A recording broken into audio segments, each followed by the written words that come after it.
pregunta, lo primero que me ha dicho es que les diga que hoy no puede estar, que está de viaje, y por lo tanto ha recaído en mí la responsabilidad de presidir el acto de hoy. Pero vamos, tranquilos que doña Pilar sigue estando al frente de la Maticense. Les quería rogar, por favor, que hagamos todos esto, si son tan amables, ¿de acuerdo?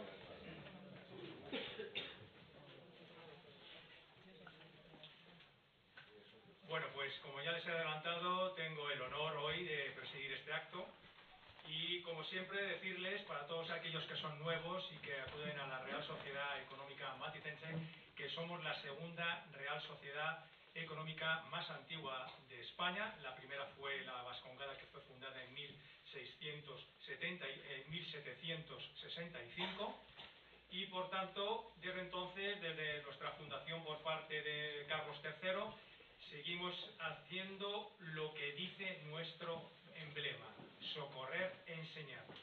Por tanto, lo que quiso Carlos III en el siglo XVIII fue llevar a cabo ese movimiento de ilustración que apareció en otros países de Europa, siendo el centro principal de la ilustración Francia.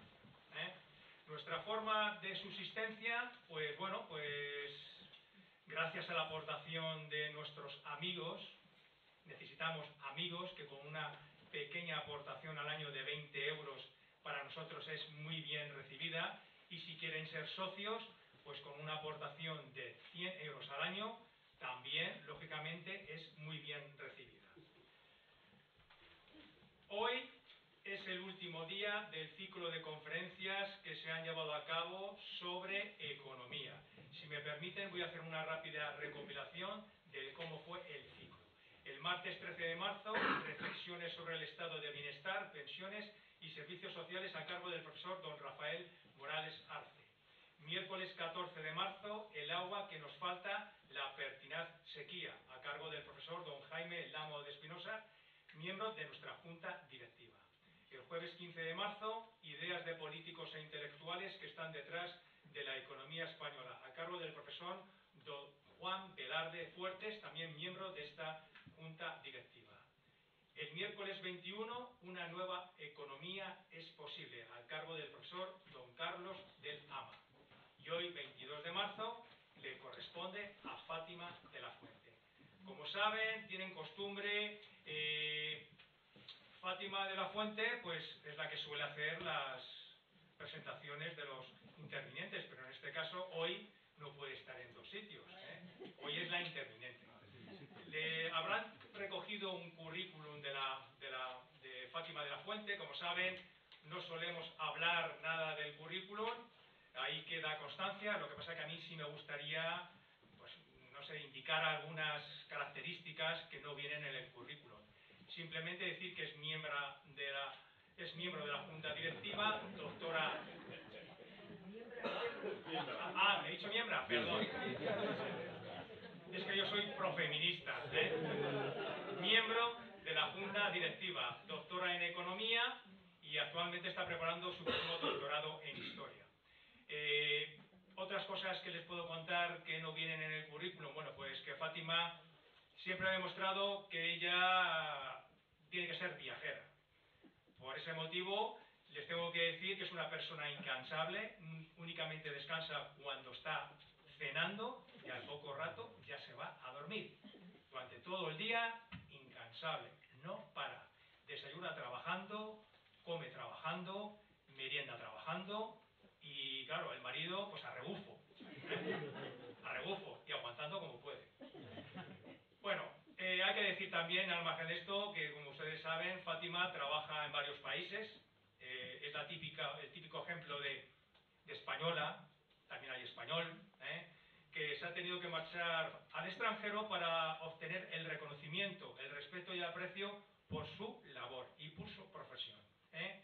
¿Por qué? Porque lógicamente, como todos sabemos, y algunos de ustedes seguramente tendrán un ejemplo, hay mucha gente que se tiene que marchar de España porque no recibe el trato que se merece.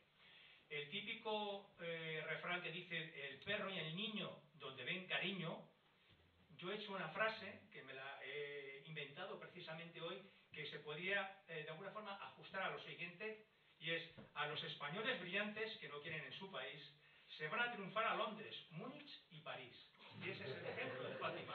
Trabaja en Alemania, trabaja en Francia, ha trabajado en Londres, ha trabajado en Finlandia, en Holanda, y ya, lógicamente, Fátima es una persona políglota. Habla perfectamente y escribe alemán, habla perfectamente y escribe inglés, y habla perfectamente francés, y bueno, también entiende algo sin hablar ni escribir, todo hay que decirlo, porque luego me va a decir que yo digo mentiras, no digo mentiras. Entiende holandés y también ha hecho sus pinitos en tailandés, Por lo tanto, como pueden ver, se puede ir con ella a cualquier parte del mundo, Bueno,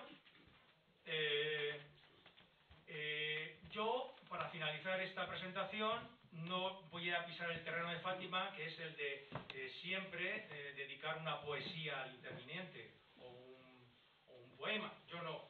Yo, si les parece bien, y por supuesto para todos ustedes y para ella, voy a voy a decir qué acontecimientos históricos se produjeron a lo largo de la historia un 22 de marzo, que es el día que hoy nos vas a hablar. Pues el 22 de marzo de 1369, en España, Enrique de Trastámara, ayudado por el guerrero francés Bertrand d'Esclans, mata a su hermano Pedro I, rey de Castilla y León. 22 de marzo de 1763, en España se crea el Cuerpo de Artillería de la Armada. El 22 de marzo de 1814, los franceses ponen al monarca español Fernando VII en manos del general Copons, quien lo escolta hasta Gerona.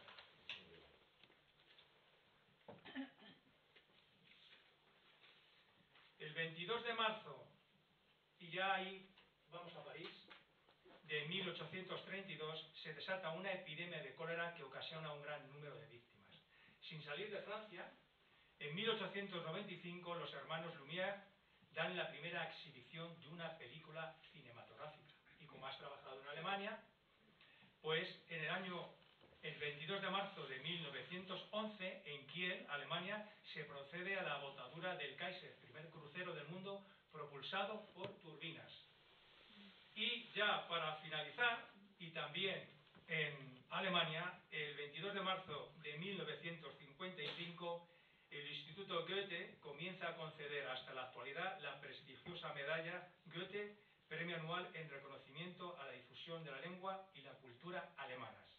Y hoy, 22 de marzo de 2018, Fátima de la Fuente pasará a la historia de la Martinense por su conferencia. Cuando quieras, Fátima,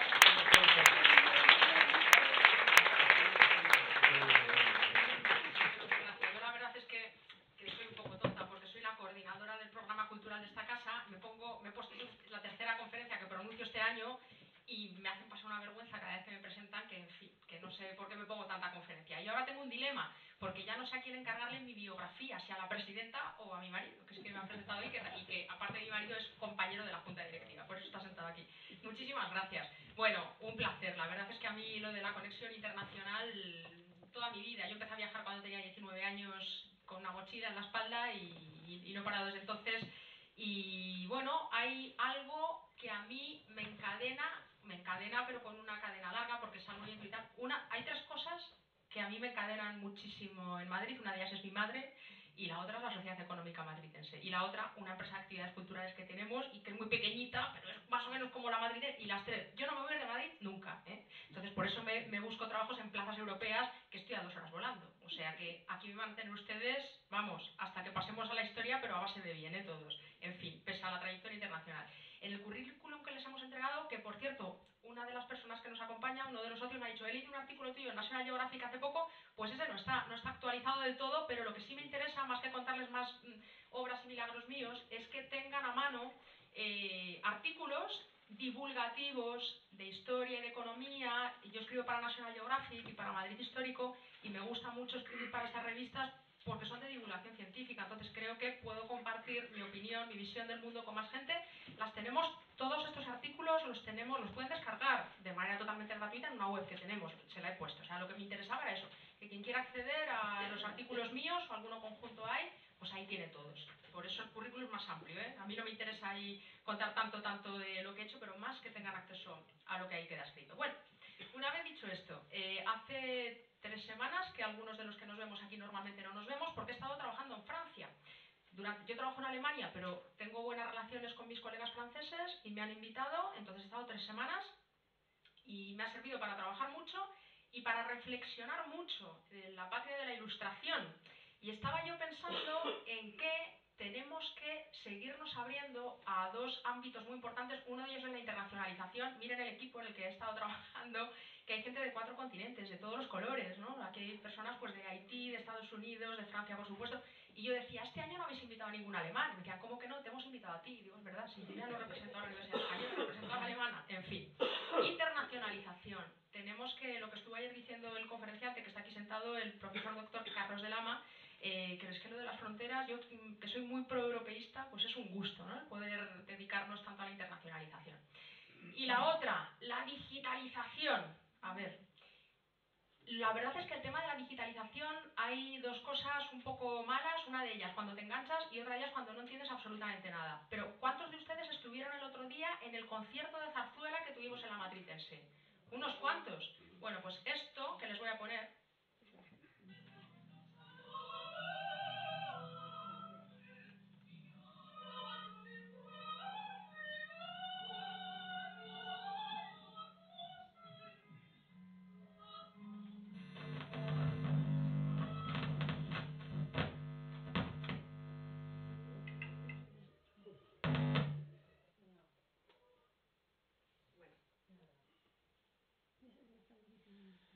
Hablando de la digitalización. Con la digitalización, venga ahora. Ha vuelto.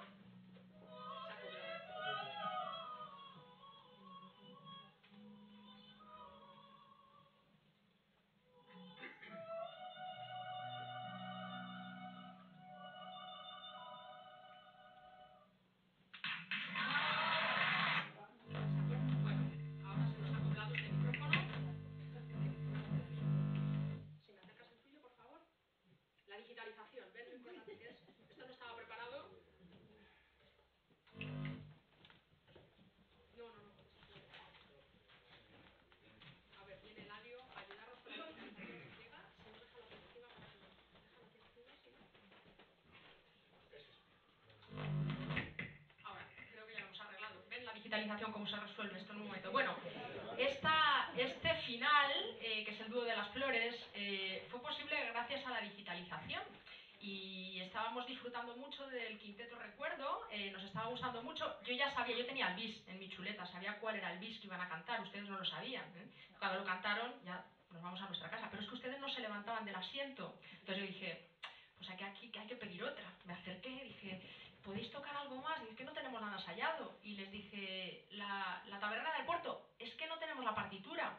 Dije, el dúo de las flores, ¿qué es este? Y dijeron las chicas, sí. Y dijo el pianista, no me lo sé sin partitura. Dijo, no te preocupes, sacó un iPad, buscó por internet, y gracias a la digitalización. Entonces es algo que tiene que entrar en nuestras vidas. Y os cuento que he estado pensando en esto estando en Francia, porque a los estudiantes, si no les voy introduciendo digitalización en mis clases, de vez en cuando se me van descolgando. Entonces yo tengo un pequeño problema con esto, porque tengo un amigo en el público que se llama José Villacís y que es uno de los mejores grafólogos de España, por no decir el mejor, que me dice que hay que escribir a mano. Y es algo que yo hago todos los días. Fíjense, yo apunto a mano mis escritos, por supuesto que utilizo el ordenador, pero yo en clase utilizo mucho la pizarra, ¿eh? Entonces les escribo a los alumnos, pim pam, es total. Y me gusta que ellos también vayan apuntando, porque creo que es un ejercicio didáctico bueno. Pero fíjense la digitalización, estos son mis alumnos la semana pasada.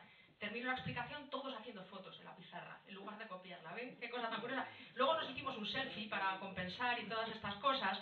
Total, que yo estaba pensando, yo les decía, esto es como en los templos japoneses, que los construyen, los tiran y vuelven a empezar para ser conscientes de que lo más importante no es lo material, es lo que se te queda, es lo espiritual, es el conocimiento. Entonces yo se lo decía, venga, empezamos otra vez. Y en esto estaba yo pensando cuando vengo en el avión de Air France, me estoy preparando la conferencia, la tengo toda hecha, en mi cuaderno, mis apuntes, todo ya contenta, todo controlado, y llego a casa y digo, me he dejado el cuaderno en el avión, no apareció el cuaderno, todo el trabajo que yo había hecho para presentárselo a ustedes lo perdí y dije, la digitalización, si yo hubiera colgado esto en la famosa nube, Dije, ahora toma templo japonés, toma inmaterialidad, ahora vas a tener que echar mano de nuevo de lo que tienes en la cabeza, para volver a preparar todo. Y la verdad es que me ha salido bastante fácil. Es decir, que digitalización sí, pero nosotros también, Bueno, a ver, y una vez dicho esto, fíjense el ejercicio que he tenido que hacer para volver a reproducir lo que yo ya tenía escrito. He tenido que recordar.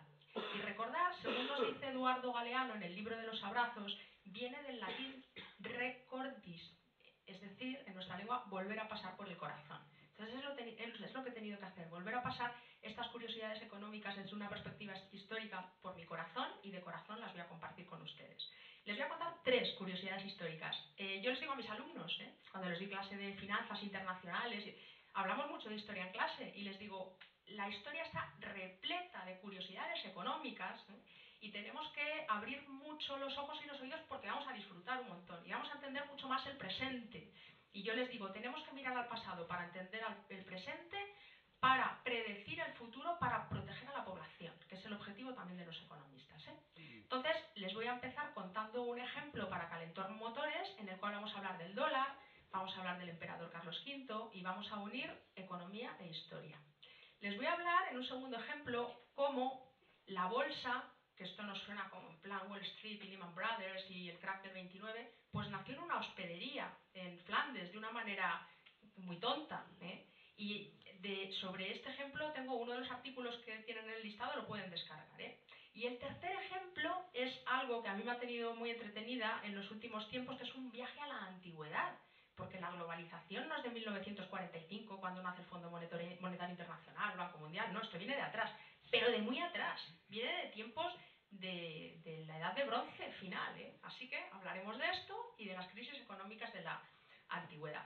Pero antes de meternos en esta faena, me gustaría hacer una defensa a las humanidades. Parece que las humanidades las vamos apartando de los planes de estudios en la universidad, son importantísimas. Les recomiendo la lectura de un libro. Con esto de la internacionalización yo he empezado a soñar con invitar a conferenciantes extranjeros en algún momento. Y Nuccio Ordine, que es un profesor italiano, me gusta mucho lo que escribe, él defiende mucho las humanidades y tiene un libro titulado Clásicos para la vida, una pequeña biblioteca ideal, que les recomiendo que lo lean. Es una antología, mejor leer los textos clásicos completos que las antologías, pero por algo se empieza. Miren lo que dice Nuccio Ordine, dice: las disciplinas humanísticas están consideradas una fuente extraordinaria para el cultivo de la fantasía y la imaginación, que están en la base de todo tipo de creatividad. Einstein tenía una frase en la cual decía que la imaginación es más importante que el conocimiento. Yo, humildemente, creo que Einstein se refería más bien a la creatividad. ¿Saben ustedes cuál es la diferencia entre imaginación y creatividad? Hombre, imaginar es imaginar sin aplicación, imaginar gratis. Yo me imagino que viene Joachim Löw de una vez al Real Madrid, o que se jubila Messi, cosas de estas que no sirven en principio para nada. Creemos que no sirven para nada, Pero cuando tenemos que utilizar nuestra imaginación para resolver un conflicto, entonces estamos siendo creativos. Y para eso todo el ejercicio mental de pensar en la jubilación de Messi nos sirve de mucho. Nunca nos olvidemos de soñar, de imaginar, y para eso las humanidades nos sirven de mucho. Hay un economista que es premio Nobel, que se llama Edmund Phelps, que quien se dedique ustedes a la economía ha leído a Phelps seguro, que tiene un artículo que a mí me gusta mucho, publicado en septiembre de 2014, que dice lo siguiente, se titula Teaching Economic Dynamism. Dice: hoy a las economías les falta espíritu de innovación. El mercado laboral no solo necesita más competencias técnicas, sino que requiere un número cada vez mayor de soft skills, unas cualidades así blandas que llaman, como la capacidad de pensar de modo imaginativo, de elaborar soluciones creativas para desafíos complejos y de adaptarse a circunstancias cambiantes y a nuevas relaciones. Por ello, un primer paso necesario es reintroducir las materias humanísticas en los institutos y en los currículum universitarios. El estudio de la literatura, la filosofía y la historia será una inspiración para que los jóvenes busquen una vida plena, una vida que incluya hacer aportaciones creativas e innovadoras a la sociedad, que también son muy necesarias en economía. Yo esto no me canso de repetirlo en clase, pero a los alumnos les encanta y están totalmente de acuerdo. Es decir, no nos olvidemos nunca de las humanidades, que nos van a ayudar mucho a salir de las crisis económicas cuando tengamos que utilizar nuestra creatividad para resolver esos grandes conflictos. Pero vamos a empezar por el primer ejemplo. ¿Qué tendrá que ver el escudo del emperador Carlos V con el dólar? Pues tiene mucho que ver. Fíjense, el emperador Carlos V. Estuve ayer en el Palacio Real. No sé cuánto tiempo hace que no van al Palacio Real, pero vayan, porque es una maravilla. Y entren en la armería. La armería está siempre vacía, no hacen visitas guiadas dentro. Está muy tranquilo. Y hay unas piezas, la armadura que llevaba el emperador Carlos V cuando lo retrata Tiziano, que está en el Prado, en la batalla de Mühlberg, está. Luego, Felipe II, que era era muchísimo más burócrata que su padre, que parece que lleva una armadura que le está como apretando, o sea, Tiziano lo retrata así como un poco incómodo, esa armería también, está en la armería también. Impresionante, ¿eh? Bueno, pues estuve viendo, reflexionando en el emperador Carlos V, y este es su escudo. ¿Saben lo que hizo Carlos? Carlos, estas dos columnas, que las tenemos en nuestro escudo constitucional, las puso él, y las puso con un lema que dice plus ultra. Esto tiene que ver, en la antigüedad se pensaba pues que, a ver, Finisterre, nosotros era el final del mundo, no se había llegado a América hasta 1492, por lo tanto, los romanos escribían en los mapas non plus ultra, no hay más allá, como muchos creían terra incógnita, es una tierra desconocida. Y al mismo tiempo pensaban que Hércules, esta persona tan fuerte de la antigüedad, estaba separando Europa de África con sus piernas, y ponía una pierna en un continente y la otra en otra, y así los separaba. Bueno, Carlos V dijo, bueno, vamos a ver, el final del mundo conocido son las columnas de Hércules, fíjense que están aquí representadas con estas onditas del mar, ¿ven? Es el estrecho de Gibraltar. Yo esto cuando se lo cuento a un colega mío inglés hago mucho hincapié en lo de Gibraltar, es el estrecho de Gibraltar. Entonces el final del mundo conocido se representa con columnas de Hércules y se ponía non plus ultra, no hay más allá. Y dijo Carlos V, ¿cómo que no hay más allá? Si mis abuelos financiaron una expedición, que porque éramos bastante vagos, dijimos vamos por aquí que es más corto, ¿no? Para ir a las Indias, ¿eh? Los grandes inventos tienen a veces por la vagancia detrás. No exactamente fue así, pero bueno, me gusta imaginármelo. Dice, ¿cómo que non plus ultra? ¿Cómo que no hay más allá? Si mis abuelos financiaron una expedición que dio a conocer que sí había más allá. Ya está. Voy a coger las columnas de Hércules, las voy a incluir en mi escudo imperial, pero el lema, en lugar de decir non plus ultra, va a decir plus ultra. Hay más allá, ¿eh? No sé si sabían esto del escudo, pues ya lo saben. El caso es que en el siglo XVIII nace una divisa, que es el dólar, y se decide entonces que hay que buscar a lo largo de la historia una divisa que sea muy potente para transmitir fortaleza. Dicen, la España no, el imperio de Carlos V. Carlos V era el hombre más poderoso de la cristiandad. Esto me gusta mucho decirlo en Francia, que está ahí François Premier. Así que, en fin, yo voy haciendo amigos, pero luego el caso es que me siguen invitando. Así que, en fin, bueno, pues el hombre más poderoso de toda la cristiandad. Su divisa era el peso, el Spanish peso. Dijeron, ya está, para el dólar cogemos la S, Spanish peso. Pero, ¿y las barras del dólar? Las columnas de Hércules que están viendo. ¿Lo sabían? Pues ya lo saben. Economista, esto se lo cuento yo en todas mis clases en el extranjero, pim pim, para que la gente sepa dónde estamos en el mapa, sepan lo que hemos sido, lo que somos y lo que tenemos por ahí. Esto no lo sabe ni Donald Trump. Vamos, Donald Trump bastante tiene con enseñarnos todos los documentos que firma, que yo no sé para qué nos enseña todo lo que firma, pero bueno, aquí yo creo que no lo sabe él, vamos. En fin, pues esta primera curiosidad histórica, curiosidad económica desde una perspectiva histórica, pues era para calentar motores. Ahora vamos a avanzar y vamos a hablar de economía y de historia, y les voy a contar cómo la bolsa nace en una hospedería flamenca. Uno de los artículos que tienen ustedes en la lista que les he puesto, si lo quieren descargar, se titula así: la bolsa nace en una hospedería flamenca, por si luego quieren ver con las imágenes o verlo en el ordenador, se puede perfectamente y tal. Bueno, les voy a leer parte del artículo. En septiembre de 2007 quebró la firma estadounidense Lehman Brothers. Los mercados quedaron entonces conmocionados por algo que no esperaban, y una gran parte de las bolsas de todo el mundo se desplomó. Hoy día estamos acostumbrados a ver imágenes de estos mercados de valores. En ellos, agentes que operan en nombre propio o en el de sus clientes compran y venden títulos al mejor precio. Hoy día, en la era digital, el mercado está abierto 24 horas, se puede operar por vías telemáticas, y bueno, pues la bolsa es el medio más que el lugar en el cual los inversores compran participaciones en empresas que a ellos los convierte en propietarios en un porcentaje determinado, y a las empresas les aporta financiación para sus inversiones y su negocio. Pero no son inventos de nuestros días, son, quizá para sorpresa de ustedes, aparecieron en la época medieval, las bolsas de valores, cuando todavía imperaba el feudalismo y el capitalismo todavía, pues es que ni estaba ni se le esperaba.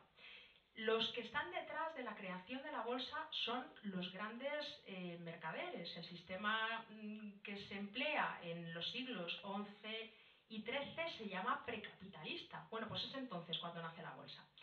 Hay algo muy importante para que la economía florezca y es la paz. Cuando hay estabilidad política, los intercambios comerciales se fomentan, crecen. Tenemos que pensar entre los siglos XI y XIII que hay una auténtica revolución comercial. Las invasiones han terminado, el ambiente es próspero y se empiezan a construir. He hablado con un compañero de Saint-Denis, que está en París. Se empiezan a construir edificios de estas características. Es la época del gótico. Las ciudades se desarrollan, los centros urbanos ocupan una labor crucial a la hora del desarrollo económico. La paz genera prosperidad. Tenemos que cuidar por encima de todo la Unión Europea. Yo creo que ante todo me declaro proeuropeísta y bueno, pues ya nos estuvimos matando durante mucho tiempo los unos a los otros. Es una gran ventaja que tenemos. Así que no olviden que la guerra, aunque ayer Carlos de Lama la unió a la recuperación de la Gran Depresión, que es verdad, la industria de la guerra tiró mucho de la demanda agregada mundial, es verdad, pero en fin, la prosperidad va muy de la mano de la paz. Bueno, pues en este ambiente de prosperidad hay un lugar de Europa que ocupa una posición estratégica absolutamente buenísima. Son los Países Bajos que están por aquí. Había una gran industria en Italia, había mucho comercio en Alemania. Ellos estaban ahí muy bien situados, con salida al mar, cerca más o menos de los mercados. Y la verdad es que era una época en la cual era muy peligroso, era muy complicado desplazarse por Europa. Por tierra había muchos bandidos. Yo no sé si ustedes conocen a este joven alado que lleva aquí como un bastoncito con alas, lleva alas por todas partes, en las sandalias, en el casco. Es Hermes. Yo creo que Hermes es el dios del Olimpo más pluriempleado, porque no sé si conocen su historia, se la resumo brevemente. Hermes era un bebé, era hijo de Zeus, como todos ellos. Zeus, que se disfrazaba, pues hoy día se habría disfrazado de butanero, pero el caso es que tenía hijos. No, pues Hermes era uno de ellos y él era un bebé. Y entonces pues se le ocurrió irse a robar el ganado de su hermano, que era Apolo, que era pues muy guapo, pero Hermes fue más inteligente que él. Le roba el ganado, se lo lleva por los caminos y se vuelve a meter en la cuna. Y cuando se enteró Zeus, pues le echó una bronca a Apolo porque le dijo: mira que eres tonto, hijo, que tu hermano, que es un bebé, en fin, te ha robado el ganado, pero oye, qué bien ha conducido el ganado por los caminos, qué bien lo ha conducido. Dice: bueno, lo primero que voy a hacer es que firméis la paz entre vosotros, os tenéis que hacer un regalo. Entonces Hermes a su hermano le regaló una cítara con la que se representa a Apolo, y Apolo a él le regaló el bastoncito que lleva, que era con el que pastoreaba, y se llama caduceo. ¿Ve que aparecen dos serpientes ahí entrelazadas? Porque es que el caduceo tenía muchas ventajas.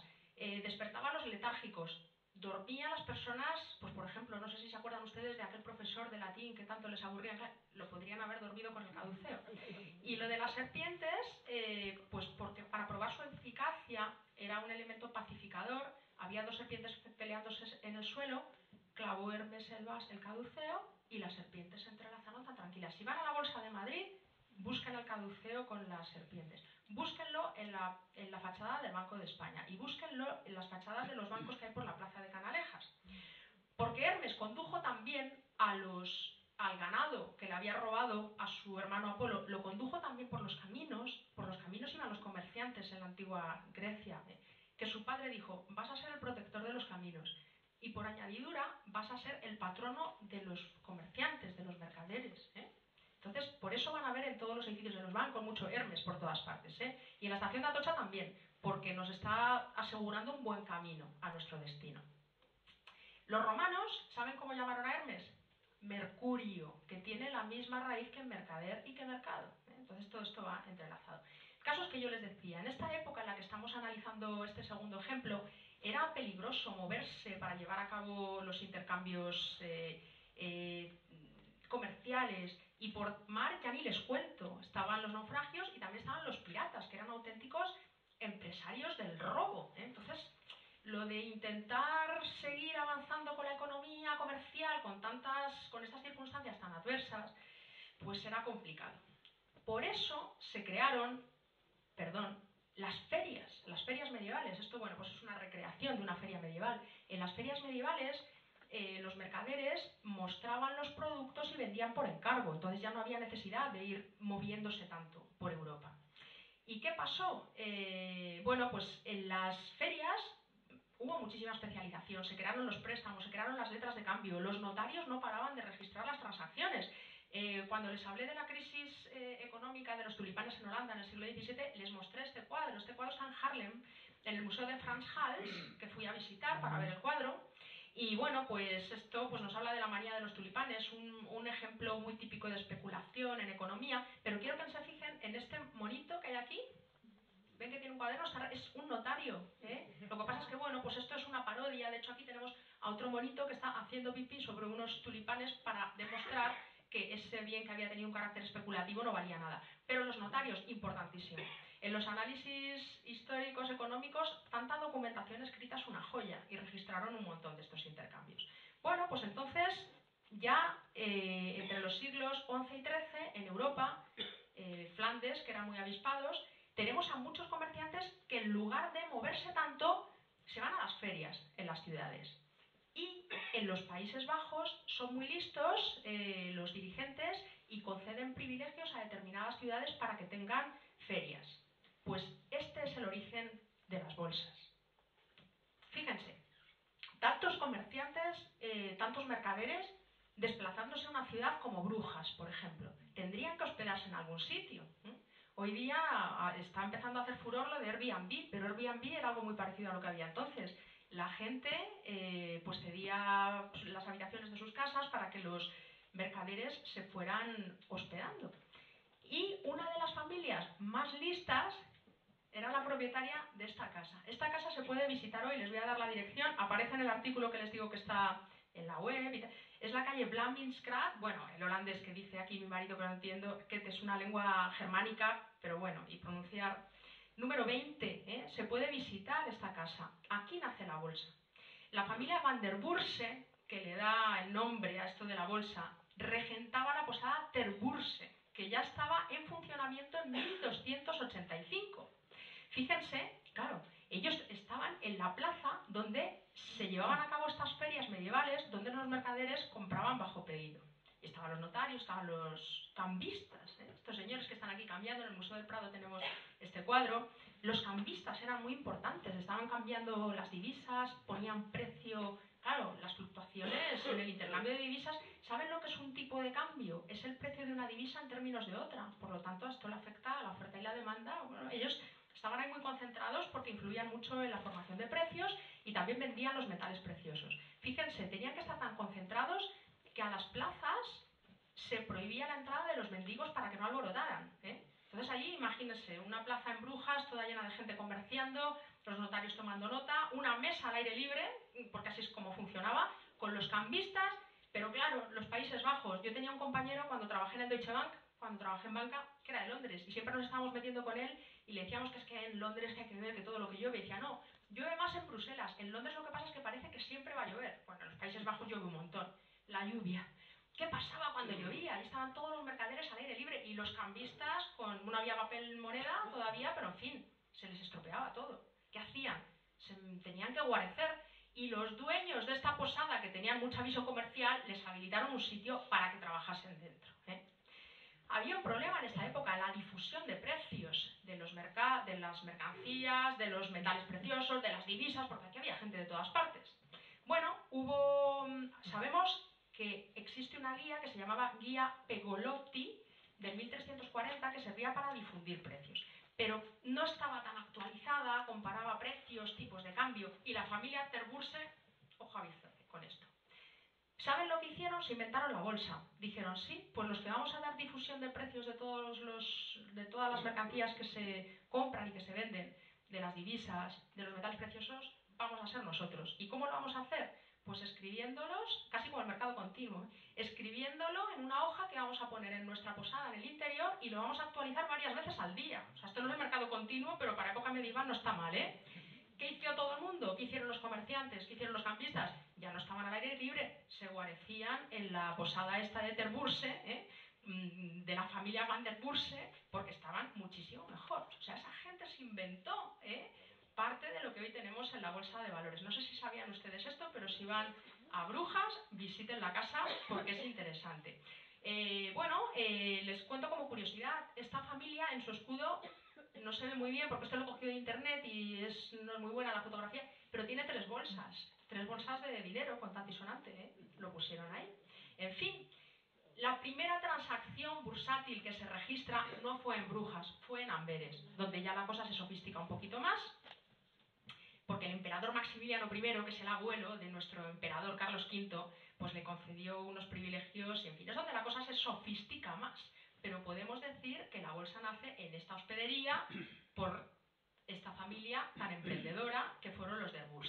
Fíjense, hay un viajero alemán que se llama Hieronymus Munze, que en 1495 va y dice lo siguiente, dice: hay una plaza en Brujas donde se encuentran los mercaderes, se llama de Bourse, españoles, italianos, ingleses, alemanes, orientales y personas de todas partes se citan en este lugar. No tengo que decirles, imagino que se imaginarán que los contratos se cumplían y el orden se respetaba, por supuesto. El negocio y las riquezas crecían. Les leo el final de mi artículo, al que estoy haciendo referencia. El apellido de los creadores de la primera bolsa es el que le da nombre. Poco a poco se fue transformando por los distintos pueblos que lo pronunciaban, llegando a decirse de maneras tan distintas como Bourse, Borsa, Bolsa, Börse. Incluso los ingleses utilizaron el término Bourse para referirse al mercado de valores, hasta que en el siglo XVIII lo sustituyeron por Royal Exchange o mercado de cambio real. Hoy día los Van der Burse, aquella vieja familia de brujas, sigue viva cada vez que de manera consciente o inconsciente pronunciamos su nombre al referirnos a la bolsa cuyo precedente crearon. Así que ya saben, detrás del nacimiento de la bolsa está el comercio, pero también está la lluvia y sobre todo la visión avanzada y emprendedora de esta familia que le da nombre. Y si van a Brujas, ya saben, tienen que ir a visitarles. Tercera curiosidad. Ahora vamos a tener que utilizar nuestra imaginación y nos vamos a ir de viaje a tierras de Oriente Próximo. Es apetecible, depende del país al que vayamos, porque los pobrecitos de Siria, eso sí que están mal, ¿eh? Pero vamos a pensar que estamos en el segundo milenio antes de Cristo. Y vamos a introducir un nuevo componente en esta búsqueda de curiosidades económicas a lo largo de la historia, y es la filología. Fíjense. Leí una frase hace años que me dejó inquieta y a partir de ahí me puse a buscar. La frase que yo leí fue: el alfabeto fue inventado por los fenicios y de él derivan todos nuestros alfabetos. Bueno, en Oriente Próximo los investigadores no tienen claro si fue tan lejos en el tiempo como el segundo milenio antes de Cristo o más cercano al primer milenio antes de Cristo, pero se inventó el alfabeto. Y hablando de filosofía, les voy a leer un fragmento escrito por Nietzsche. ¿Saben lo que significa filólogo? Es una cosa muy bonita, ¿eh? Maestro de la lectura lenta. Y Nietzsche, yo leí hace no tanto tiempo una especie de elogio que él hace a la lentitud. Entonces él escribe un prólogo que yo creo que hay que aprender con lentitud y con tranquilidad, vamos demasiado deprisa a veces. Entonces él tardó mucho en escribir un prólogo y en él dice lo siguiente, dice: este prólogo llega tarde, aunque no demasiado. ¿Qué son a fin de cuentas 5 o 6 años? Madre mía, si nos encargan un prólogo y tardamos, bueno, pues ¿qué son al fin y al cabo 5 o 6 años? Un libro como este, un problema como este, no tiene ninguna prisa. Además, tanto yo como mi libro somos amigos del lento. No por nada ha sido uno filólogo, y tal vez aún lo sea. Esto es, maestro de la lectura lenta. Al final, acaba uno escribiendo también lentamente. Y recomienda situarse al margen, tomarse tiempo, aprender la calma y la lentitud y realizar un trabajo delicado y cuidadoso. Me parece muy bien, ¿eh? En la vida tan rápida que llevamos. Bueno, pues la filología también la podemos incluir en este ejemplo. Y también podemos hablar de globalización y de crisis económica, aunque estemos en el primer milenio antes de Cristo, en el mundo antiguo, ¿eh? Fíjense. el alfabeto fue inventado por los fenicios y de él se derivan todos nuestros alfabetos. Aquí tienen el fenicio, y nuestras letras. Luego seguimos hablando. Bueno, los griegos ya sabían esto, esto no es una cosa de ahora. Y Heródoto lo consideraba como auténtico. De hecho, los griegos llamaban fenicias a las letras. No sé si saben de dónde viene la palabra fenicio. Miren, bueno, este es Nietzsche. Este prólogo llega tarde. He tardado 5 o 6 años en escribirlo, que no es tanto tiempo, él decía, ¿no? Maestro de la lectura lenta. Bueno, los fenicios. Los fenicios se hicieron ricos. Bueno, tenemos a nuestro arqueólogo favorito de toda España, que es Tomás Shatna, que está ahí detrás. Si digo alguna barbaridad arqueológica, Tomás, luego me lo dices en el turno de preguntas, ¿eh? Pero no decir ninguna barbaridad. Bueno, los fenicios se hicieron muy ricos comerciando, comerciaban por el Mediterráneo y ellos, fíjense lo que vendían. Vendían un pigmento que era muy apreciado y que era el responsable de este color púrpura. ¿Para qué se utilizaba el color púrpura en la antigüedad? ¿Quién lo llevaba en las túnicas? Los emperadores, ¿no? Era algo muy, muy apreciado. Por cierto, este retrato de Napoleón lo tuvimos aquí prestado en el Museo del Prado, en una exposición de Ingres, que estuvo impresionante. Vamos, unas dimensiones tremendas, un colorido tremendo. En fin, ahí vi yo el color púrpura. Pues los fenicios eran los reyes de la venta y de la obtención de este pigmento. ¿Saben de dónde lo sacaban, el pigmento? Lo sacaban de este molusco marino que se llamaba murex, y entonces pues de ahí. Si no lo he entendido mal, que tenemos un arqueólogo muy reputado, la palabra fenicios se la conceden los griegos a los fenicios, porque parece ser que rojo o púrpura en griego se dice algo parecido a foeniques. Los romanos parece que no pronunciaban bien esa y les llamaban los poeniques. ¿Les suena lo de los púnicos y las guerras púnicas? Pues es de todo esto. Bueno, pues de la escritura fenicia derivan la nuestra, la hebrea, la aramea, las primeras conocidas en la península ibérica. ¿Por qué pasó esto? Fíjense. Los fenicios proceden de lo que hoy es el Líbano, las grandes metrópolis son Tiro, Sidón, Biblos, por aquí están, ellos comerciaban por el Mediterráneo, pero claro, Mediterráneo oriental, pero venirse tan lejos en aquellos tiempos, ¿por qué fue? Pues bueno, tenemos que buscar la economía y tenemos que buscar las crisis económicas detrás de todo esto, detrás del origen en la expansión del alfabeto a través de sus empresas comerciales. Pero antes de continuar, les voy a enseñar algo curioso que a mí me llamó mucho la atención. Bueno, para registrar las transacciones comerciales es necesaria la escritura, es importantísimo. Por eso les decía que íbamos a introducir lo de la filología. Y en estas épocas tenemos la estructura logográfica, que es la que tienen a su izquierda, en la cual los signos representan palabras. Es la típica escritura de los jeroglíficos, ¿no? Entonces, el número de signos para poder escribir es extraordinariamente alto, no es tan práctico registrar. Desde luego, para registrar administrativamente las transacciones comerciales, regular. Luego está la estructura silábica, que tenemos por aquí, en la cual los signos representan sílabas y es la que utilizan las escrituras cuneiformes, que yo cada vez que veo una tablilla de estas de arcilla, me imagino a pajaritos, ¿no?, que están posando ahí las patas, ¿no? Bueno, las primeras ciudades, en Ugarit, de Mesopotamia, se encontraron muchas de estas tablillas con mucha información. Bueno, todavía el número de signos es muy grande, no es tan útil una escritura silábica de estas características, desde luego, para registrar todo ese comercio de la época que los fenicios estaban expandiendo. Y por último, la escritura alfabética, la que crean los fenicios. Cada signo representa un sonido. Tenían los fenicios en su alfabeto 22 signos. ¿Saben cuántos tenemos nosotros? 27. Muy parecido, ¿eh? Claro, el proceso de aprendizaje de la logográfica en comparación con la alfabética es larguísimo, ¿eh? Solamente estaba en manos de las élites de la población. Sin embargo, el proceso de maduración, de llegar a la escritura alfabética, es muchísimo más... necesitó mucho más tiempo para la maduración. Bueno, economía y globalización. Este mundo de la antigüedad, primer milenio antes de Cristo, estamos en la época del bronce final, entre el 2 y el 1. ya estaba globalizada. Teníamos ahí, pues, fíjense, las grandes potencias de la época son el Reino Nuevo Hitita, que está en Anatolia, por Turquía, el Imperio Nuevo, Egipto, el Reino Mitanni de Siria o el Imperio Medio Asirio, Babilonia, Mesopotamia. Y podemos hablar de globalización.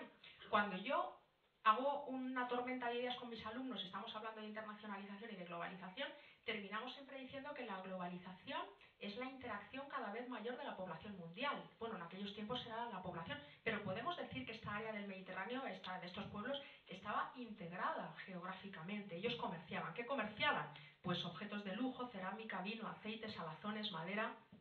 Se hacían por vía marítima el Mediterráneo, y ahí tenemos mucha necesidad de registro de todas esas transacciones.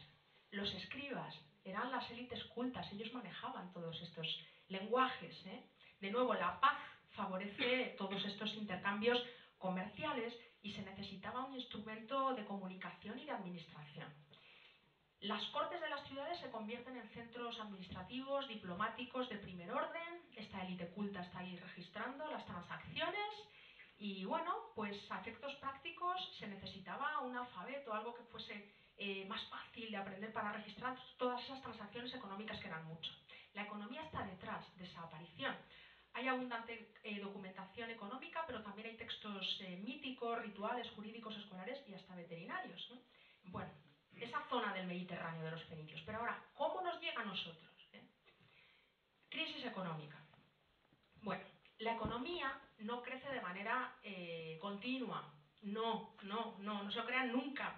La economía crece de manera cíclica. Esto es lo natural en economía. Por lo tanto, siempre va a haber momentos de expansión y bajadas del ciclo, momentos de contracción. Si metemos más la pata, pues en lugar de tener un aterrizaje suave, tendremos una caída libre y terminaremos pues como en la Gran Depresión, que es lo que tratamos de evitar. Ya les decía, estudiar el pasado para entender el presente, para predecir el futuro, para proteger a la población. Eso deberíamos hacer los economistas. Bueno, pues entonces esto es el ciclo económico. Ya les pregunté otra vez cuál creen ustedes que es el momento más crítico del ciclo. Aquí hay unos cuantos economistas, así que vamos a dejar paso a los que no lo son. Miren, yo cuando pregunto esto en clase me dicen los alumnos, por aquí arriba, ¿no? ¿Qué es lo que parece? No. El momento más difícil, el momento más peligroso del ciclo económico es por aquí, cuando está subiendo. Ayer nos decía Carlos de Lama, que está sentado aquí en el público, que es en los momentos de vacas gordas, cuando hay que ahorrar. Es que luego ya, en fin, miren, cuando estamos en los momentos de vacas gordas, como el ser humano es el ser humano y la economía es muchas otras cosas. Ayer decía, el profesor de Lama decía, la economía es sociología e historia y arte y sociología y filología.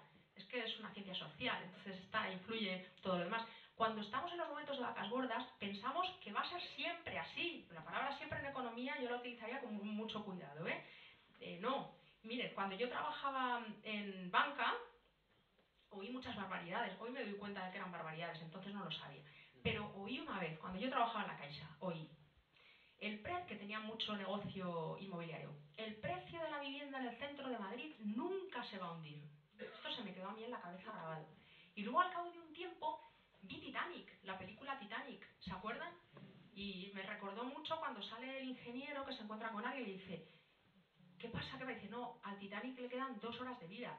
Y dice, no, el Titanic nunca se va a hundir. Y le dijo el ingeniero, ¿cómo que no se va a hundir? Esto está hecho de hierro y de acero y por supuesto que se va a hundir. Y cualquier precio está hecho de oferta y de demanda y claro que se puede hundir. Y lo hemos visto, no se lo crean, Bueno, pero esto es lo natural, el ciclo económico. Tenemos que ser conscientes de que esto es así. Y vienen las crisis económicas. ¿Saben lo que significa crisis? Es una palabra que viene del griego. Significa ruptura, pero no es el fin. Ruptura. Hay algo que antes funcionaba, ya se ha roto, no funciona, pero tenemos una gran ventaja, que podemos recomponer las piezas. Más o menos un colega mío griego me dijo que significa esto, lo de crisis. Bueno, dices, no es una situación bonita, pero no es el fin. En ocasiones puede ser hasta un principio. Y eso fue lo que pasó cuando en este ambiente de la antigüedad, donde todo el mundo comerciaba, donde tenían que inventarse un alfabeto que fuese más o menos más fácil de aprender para registrar todo eso, cuando estaban ahí con los vinos para acá, las ánforas para allá y tal, sufrieron una invasión que todavía hoy día no está tan clara. ¿Han oído hablar de los pueblos del mar? Bueno, pues aparecen los pueblos del mar, que tampoco está muy claro de dónde procedían, pero el caso es que hicieron daño a Egipto y el imperio hitita tampoco está claro si fue por las invasiones de los pueblos del mar, pero acaba entonces. Gran crisis económica. ¿Qué provocó esta? Bueno, la guerra siempre horrorosa, pero ¿qué provocó en este contexto de crisis económica y comercial en el Mediterráneo oriental? No todo estaba perdido. Las crisis no son el fin. Tenemos que ser inteligentes. Había ahí un pueblo que fue muy inteligente y fue muy valiente y fue muy innovador. Todavía en Cádiz tiene su sangre. Fueron los fenicios. Se expandieron hacia Occidente, portando su cultura, sus costumbres, su organización económica, sus métodos administrativos y su escritura. Estamos ante un fenómeno imparable, ya que la facilidad para aprender y manejar el alfabeto favoreció su propagación. Lo utilizaron gentes muy diversas, de territorios mucho más extensos. Y este hecho decisivo, que nos llegó gracias a una crisis económica, aquí en un rincón en la Cádiz fenicia, fue gracias al dinamismo de un pueblo del Mediterráneo oriental que supo utilizar muy bien una oportunidad de esa gran crisis económica, los fenicios, y en este contexto de crisis global, para lo que eran las dimensiones del mundo en aquellos tiempos, supieron aprovechar las grandes oportunidades que esta abrió. Como curiosidad, aquí les enseño el alfabeto fenicio en comparación con el nuestro, para que veamos, aquí nuestro grafólogo está, que nos podrá decir mucho más de esto que lo que yo estoy contando. Aquí están las letras. Fíjense, les cuento un par de curiosidades que a mí me llamaron mucho la atención. La primera letra del alfabeto fenicio, que es muy parecida a nuestra A, lo que pasa es que nosotros la hacemos como una V invertida, con una rayita horizontal, y ellos la colocan así con la rayita vertical, pero ven que es muy parecida. Bueno, ellos a la primera letra la llaman Aleph, como la obra de Borges, que a mí me resultó un poquito farragosa, pero Borges es Borges. Bueno, es una maravilla como escritor. ¿Saben lo que significa la primera letra del alfabeto fenicio? Aleph, de donde toma letra, significa buey. Les leo el final de un trabajo que hice sobre esto.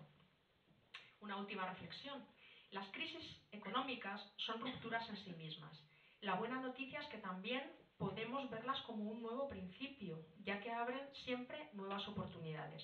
Gracias a la ruptura que supuso la invasión en la antigüedad de los llamados pueblos del mar y a la gran crisis económica que se abre entonces, los fenicios se convirtieron en conservadores de excepción del antiguo alfabeto.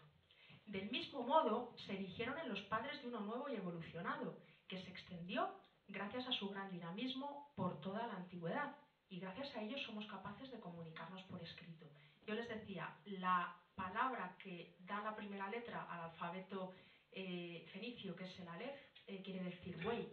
La segunda, que luego la conocerán los griegos como beta, ¿saben lo que significa? Viene de la palabra, de una palabra que es bet, que significa casa.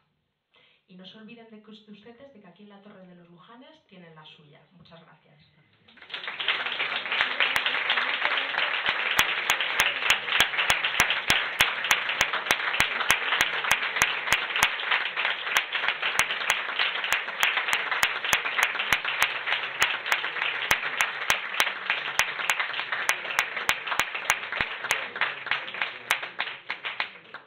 Muchas gracias, Fátima. Ahora damos paso al turno de preguntas. ¿Alguien quiere hacer alguna pregunta, por favor? A mano alzada.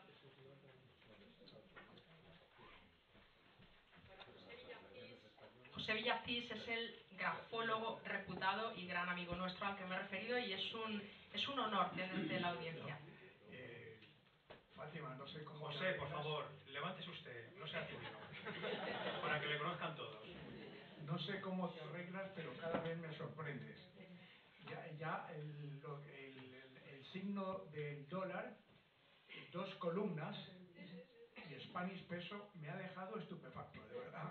Muchas gracias. Una cosa solamente, es en Holanda tuvo lugar una gran cultura financiera, y es porque ahí acudieron los judíos sefarditas y los eskenazis del centro de Europa. Entonces los judíos tienen desarrollado un gran sistema financiero. Yo creo que algo ha tenido que ver eso. Sí, por supuesto. Gracias. Claro que sí, muchas gracias, José. Yo, aprovechando que José ha intervenido, les tengo que decir que este año en la Sociedad Económica Matritense hemos apostado mucho por la diversidad y tenemos un ciclo que hacemos todos los años. Empezamos el año pasado, la segunda edición es este año, que es Cultura y Mujer. Entonces, el año pasado lo hicimos todo mujeres. Yo no fui conferenciante, pero en la mesa estábamos la presidenta y yo, todo mujeres. Y dije, hombre, si queremos estar aquí diversidad, tiene que haber hombres. Y don José Villacís le pedí que hiciese una de las conferencias que va a pronunciar en junio, creo que la tuya es el día 4 de junio, José, y nos va a hacer un estudio grafológico de mujeres a lo largo de la historia. No se la pierdan, ¿eh? Así que muchas gracias, José. Ahí, el caballero, por favor. Sí, yo fui Sí, un momentito, que le van a llevar el micrófono. Muy bien.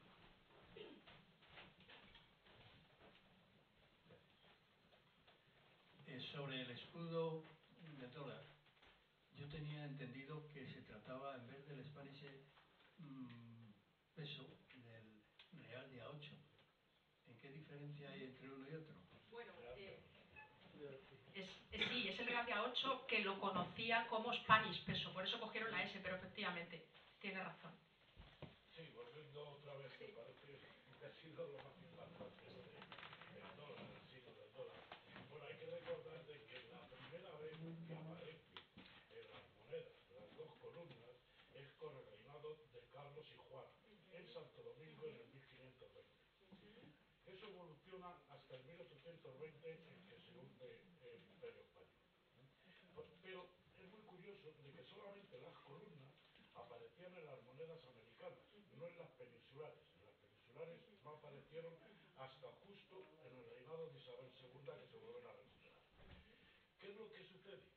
Bueno, pues de que cuando se declara la independencia de Estados Unidos, que no nos olvidemos, muy apoyado económicamente y navalmente por España, cosa que no se da la verdadera trascendencia que tiene, parece que solamente fueron los franceses.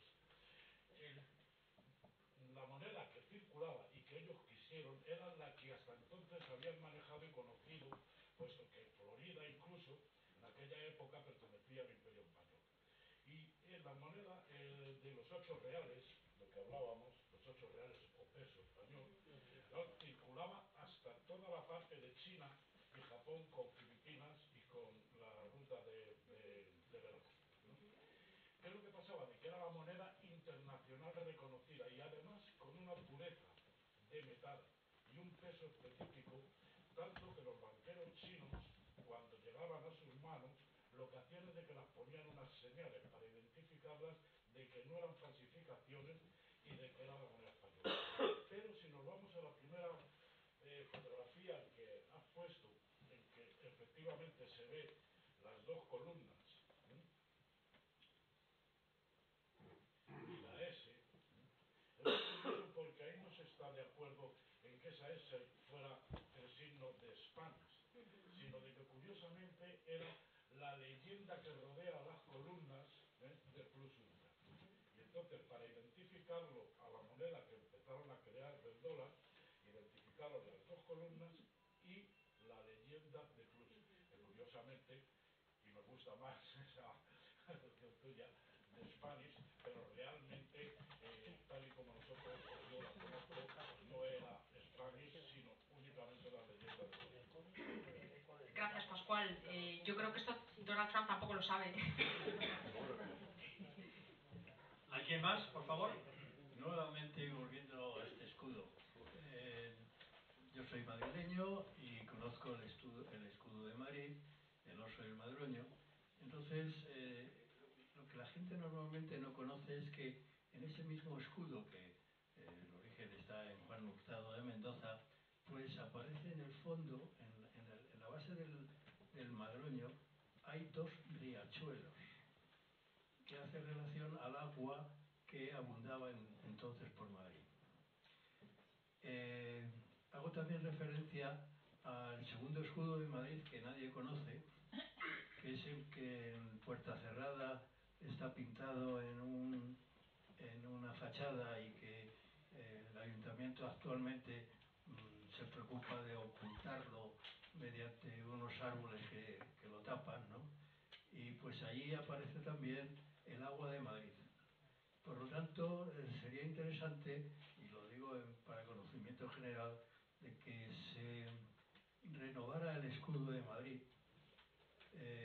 haciendo alusión al agua y a la muralla de Madrid, que son dos elementos fundamentales, característicos y de los que los madrileños nos podemos sentir orgullosos. Nosotros estamos totalmente de acuerdo, también nos dedicamos a estudiar la historia de Madrid. Pues yo les voy a contar otra curiosidad, ya como estamos entre amigos, el escudo de la comunidad, con esas estrellas, ¿eh? Si quiere, cuéntenos, Carola, si le puedes pasar el micrófono. Es una historia muy bonita, le veo... No, es una historia del escudo de Santiago Amón, pero desde luego yo no soy partidario de las estrellas. Las estrellas provienen de Lope de Hoyos y de las elucubraciones de entonces, ¿no? De buscar un origen a Madrid de los griegos. Yo no soy partidario de las estrellas en absoluto, y lo del cuento chino de la osa mayor y osa menor, no sé qué, pues tampoco estoy de acuerdo. Yo pienso que en el escudo de Madrid tenía que aparecer la muralla, porque en el Museo de San Isidro hubo expuesto un sello en donde aparecía el escudo de Madrid entonces, que era del oso, que nunca hemos negado de su existencia, y también de un castillo, porque Madrid ha participado siempre de ser Castilla, aunque ahora con la Constitución nos han sacado de Castilla, no sé por qué. Bueno, conocen ustedes la historia que a nuestro compañero no le gusta, pero es muy romántica. ¿Conocen la historia de la Osa Mayor? Se la cuento para que quien no la haya oído que la conozca. Bueno, pues en la antigüedad, como Zeus yacía con quien le daba la gana, tomaba distintas formas, él por lo visto se enamoró de una de las ninfas de Artemisa que se llamaba... ¿Cómo se llamaba? No sé si era Ciro, no estoy segura de cómo se llamaba. Bueno, se enamoró de ella, quiso yacer con ella y le dijeron que era imposible porque eran todas vírgenes. Si no, iba a tener una gran desgracia si no era así, la ninfa. Total, que Zeus era Zeus y finalmente pues se llevó el gato al agua, Ciro quedó embarazada y se enteró Artemisa, se enteró la esposa de Zeus, que era Hera, se montó una que para qué en la antigüedad mitológica.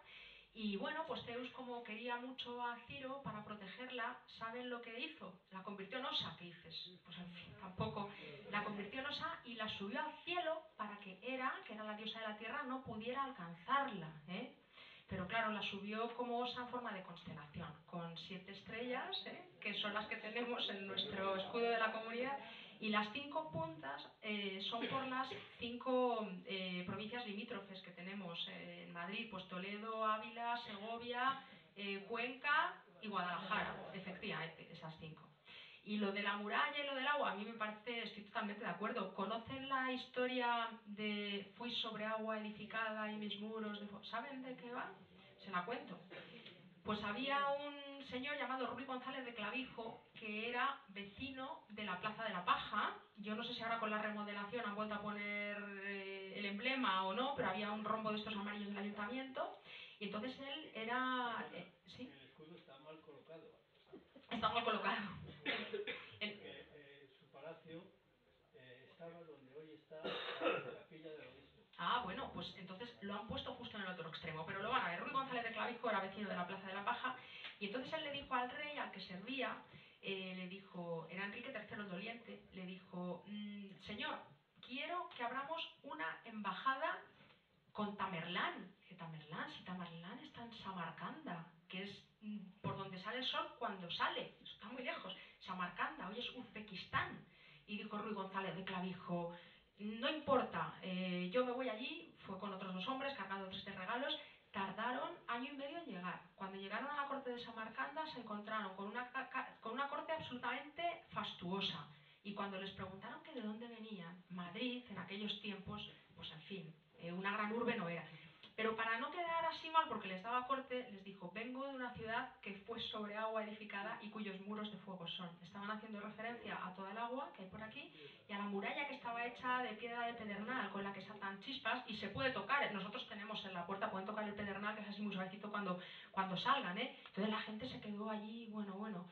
Le respetaron, pero Tamerlán murió y se tuvieron que volver a Madrid otro año y medio, y a estos les pasó lo que me pasó a mí el otro día en el avión, que dices, es que al final, ¿qué me queda? ¿He hecho la embajada? No, pero vengo con la experiencia. Entonces voy a escribir un libro que fue como nuestro libro de las maravillas, no teníamos Marco Polo, tenemos Ruy González de Clavijo en Madrid, se llamó Embajada Tamerlán, y se lo pueden comprar en la casa del libro porque nosotros lo encargamos por internet, o sea que lo pueden leer. Simplemente hilando con la historia de Madrid, que me parece interesante mucho el comentario. Juan de Mena también está relacionado con este problema. Con esta historia. Bueno, es que ya nos podríamos aquí, pues para el ciclo de Madrid del próximo año, que hacemos todos los años. Sobre Madrid me dieron dos versiones, árabes las dos. Una, en árabe agua es ma y deliciosa es ladid. Y parece que una versión es maladid, el origen de Madrid, que es el agua deliciosa. Y otra es el masadid, que es el agua para infusiones, que es agua potable y de mejor calidad que ninguna. Gracias, Carlos. Al final está derivando esto hacia historia de Madrid. La verdad es que yo he leído muchas interpretaciones de distintos investigadores y es verdad que no se acepta una. Yo también he oído Arroyo Madre y unas cuantas más que hay. Muchas gracias. ¿Alguna pregunta más? Sí. Lo que dice Oliver Asín en el nombre de Madrid, que dice que viene del Arroyo Madre, efectivamente, que era el arroyo que pasa por Puerta Cerrada. Y entonces que ahí nace Madrid, incluso él dice que bueno, que puede tener un origen previo al Alcázar. O sea entonces esa es la teoría de Oliver Asín. El nombre de Madrid proviene de los viajes de agua, de las aguas subterráneas que hay en Madrid. Muy bien. ¿Alguna pregunta más? ¿No? Pues lo que bueno, tenemos, un momentito, por favor. Lo que tenemos que hacer ahora, ya que veo que hay tanto interés por la historia de Madrid, buscar curiosidades económicas en nuestra historia madrileña que hay, ¿eh? Son los deberes que les pongo para el próximo año. Un momentito, por favor, antes de finalizar, no sé si quieren aplaudir, aplaudan.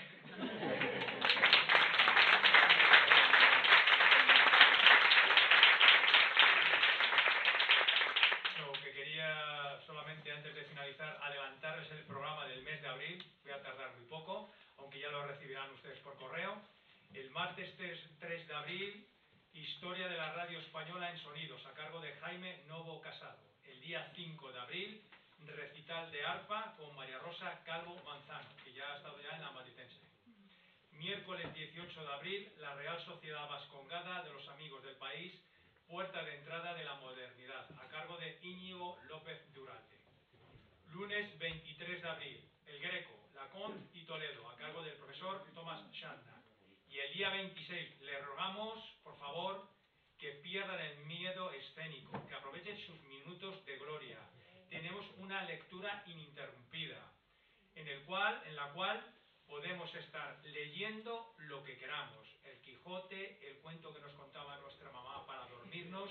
Eso sí, no puede sobrepasar más de 5 minutos, pero necesitamos su presencia.